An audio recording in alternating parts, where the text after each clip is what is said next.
Hey guys, cam छो, नमस्ते। और हम आ चुके हैं आज चित्तौड़गढ़ फोर्ट पे आ चुके हैं।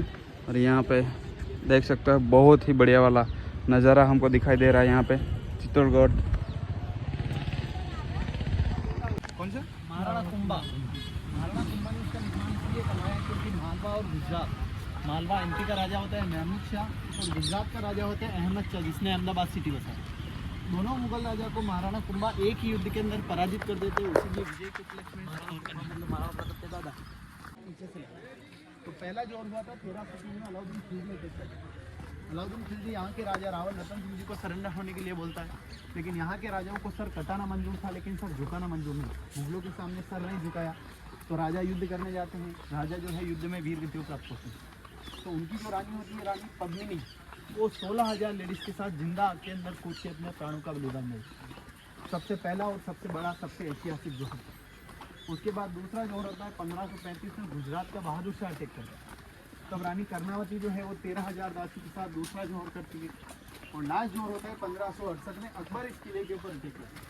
तब रानी फूल कंवर 7,000 लेडीज़ के साथ तीसरा जोहर करती है। यहाँ पे पहले 50 से 60 फीट गहरा गड्ढा था, ये वाला जी, जिसको गवर्नमेंट ने 2005 के अंदर मिट्टी डाल के पैक कर दिया और रेलिंग के जस्ट अंदर एक ईंटों का हवन कुंड बना दिया। इसको जौहर हवन कुंड बोलते हैं। यहाँ पे बोर्ड भी लगा हुआ है जौहर स्थल, जिससे कोई टूरिस्ट कंफ्यूज नहीं हो कि जौहर स्थल का।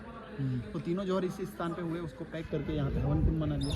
रॉयल फैमिली के वंशज आज भी उदयपुर सिटी पैलेस में रहते हैं, विश्वराज सिंह जी मेवाड़, लक्ष्यराज सिंह जी मेवाड़।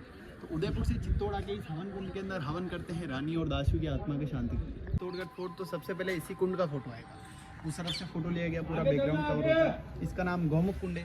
पूरे किले के अंदर 84 पानी के कुंड है इसे, जिसमें सबसे इम्पोर्टेंट गौमुख कुंड। इम्पोर्टेंट होने के 2 कारण। पहला कारण, दीवार के अंदर 3 गाय के मुख लगे हुए पत्थर के, वहाँ से पानी बहता रहता है कंटिन्यू। पानी कहाँ से आता है कोई पता नहीं आता।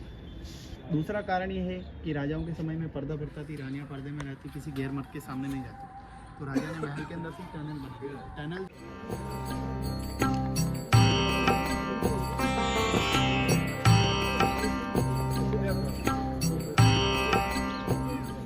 यहाँ पे एक मंदिर था, उसको भी तोड़ दिया था। सबसे गहरा वो सबसे बड़ा आप देखेंगे। हाँ, एक यहाँ पे भी आएगा बड़ा, एक आगे भी आएगा। राइट साइड में हवेली दिख रहा है, एक जयमल पत्ता का हवेली है, जो महाराणा उदय सिंह जी के सेनापति थे। जयमल पत्ता जो सर कटने के बाद भी लड़ते रहे थे दुश्मन से, मतलब कि युद्ध में अकबर की सेना से लड़ चुके सर। जो प्रेजेंट टाइम में गवर्नमेंट ने पूरा गार्डन में कन्वर्ट किया हुआ है। अगर आपको गार्डन में विजिट करना है तो अंदर अपन राउंड छोटा, इसके अंदर सिर्फ 4 महीने रहती थी रानी और राजी रहते थे पूरा पानी बच्चे में। हाँ, अभी इसके अंदर क्या कि एंट्री किसी का नहीं है, छोटा महल है और नाव का गवर्नमेंट ने सुविधा नहीं करी। पीछे एक महल, यहाँ से अच्छा व्यू है, इसीलिए अपन यहाँ से देखेंगे। सामने जहाँ तक आपकी नज़र जा रही है पूरा उस समय का युद्ध का मैदान है। पहाड़ जहाँ तक अभी आपको खेत दिख रहे हैं, जैसा कि मैंने आपको बताया राजाओं के समय में यहाँ पे युद्ध होता था, उस तरफ खेत होता था। सामने जो कि पहाड़ दिख रहा है, जो कि अरावली दिल्ली से गुजरात तक फैला हुआ है। उसके आगे एक छोटा पहाड़ दिख रहा है, ऐसा लगता है कोई आदमी लेटा हुआ है, पहले सर फिर पेट और फिर पेट। उसको कुंभकर्ण पहाड़ी बोलते हैं। इसका डिज़ाइन ऐसा है, तो यहाँ के लोगों ने नाम दे दिया कुंभकर्ण पहाड़ी। पहले सर फिर पेट और फिर पैर। उस तरफ नीचे बीच में गाँव देखोगे, जंगल के बीच में, जिसके अंदर आदिवासी ट्राइबल्स। महाराणा प्रताप का नाम सुना होगा। महाराणा प्रताप ने महलों को त्याग दिया था, जंगलों के अंदर चले। 5 पांडव भीम भी यहाँ पे आए थे। भीम की माँ को प्यास लगती है तो भीम लात मार के पानी निकालते हैं। आगे भीमलत कुंड देखेंगे, जहाँ से लात मार के पानी निकाला, उनकी माँ को प्यास लगती है। वहाँ से उनकी माँ पानी नहीं पीती, लात मार कर निकाला हुआ था, टुकराया हुआ। उसके बाद जैन दिमाग में बहुत चेंज होते हैं, तो राजाओं के जो अकाउंट्स का काम करते थे वो सारा जैन लोग करते थे। तो जैनों में 24 तीर्थंकर हुए, जिसमें पहले थे आदिनाथ जी, ऋषभ देव जी। टावर जो है ये उन्हीं को समर्पित है। तो ये जो है अभी म्यूजियम है, आज से 100 साल पहले जो ब्रिटिश बंदूकें लेके आए थे वो इसके अंदर चालू है। ये 4:45 पे बंद हो जाता है।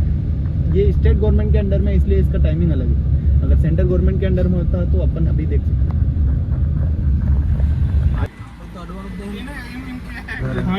खबर ना पड़े कपड़े लेती थी ना क्या सीताफनी हाड़ी। पीछे गांव के अंदर जो बील आदिवासी लोग रहते हैं, दोनों आर्टिकल जो है पीछे गांव से बनाने के बाद यहाँ के लोकल आर्ट पे लेके आते हैं। सीताफल का साड़ी, कमल का साड़ी, आयुर्वेदिक रजाई, दोनों आर्टिकल यहाँ पे देखने को मिलेगा।